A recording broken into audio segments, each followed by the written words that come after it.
It's that time of week again. Let's get you up to speed with all the theme park news you need to know from the past 7 days. Merlin Entertainments have announced they are looking to build a new Legoland theme park in Belgium. Merlin have said that they are actively working with Sogipa, probably butchered that, a public investment fund in Wallonia, to look at the potential of a Belgium Legoland to extend their presence in Europe. Currently, 3 Legoland resorts operate in Europe: Legoland Billund in Denmark, Legoland Deutschland in Germany, and Legoland Windsor in the UK. The Benelux/North of France area has been identified as a viable market for the 4th European Legoland resort, specifically the Gosselies? I have no idea. Site in Belgium in the, Charleroi region. Don't ever do this again. They'll be working with Sogipa, who owns the land, to perform various studies. The proposed project under analysis includes plans to build a theme park and accommodation on 2/3 of the site, leaving a third for future expansion or a green zone. So hopefully you like Legoland, because there's going to be more Legolands. After 12 years, Fluch von Novgorod at Hansa Park has been renamed Flucht von Novgorod. See, very different. To us, this doesn't sound like a huge change, but translated into English from German, the original name Fluch von Novgorod means Curse of Novgorod, and the new name Flucht von Novgorod means Escape from Novgorod. Quite different after, not really though, seriously. The new name is already in use on the park's map, but they haven't communicated a reason for the name change or the fact that it's changing at all, really. It's thought by some that the word escape fits better with the ride's story and is more family friendly than the term curse. Ocean Park in Hong Kong have quietly retired their Arrow looping coaster Dragon. The ride was thought to last until 2024, but has been removed from the park's website as it did not survive the park's latest COVID closures.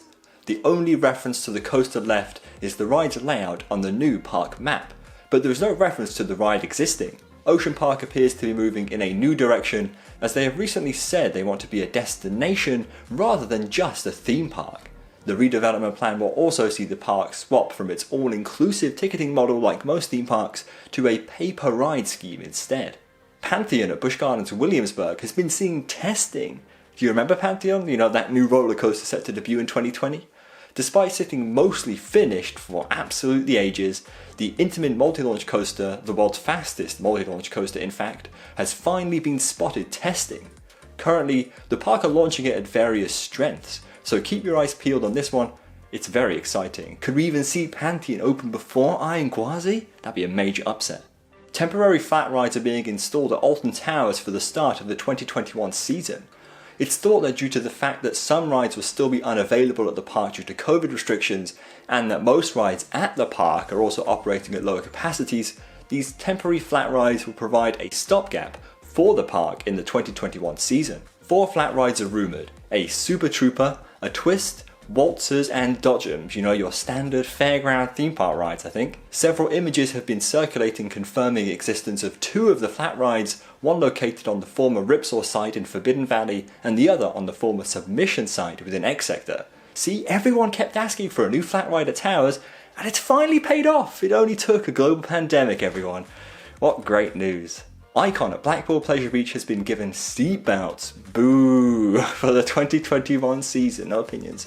The park has released a video showing staff riding the Mack Rides launch coaster on their TikTok, very cool. Fans were quick to spot the new restraints, which require riders to buckle their seatbelts to the front of the lap bar.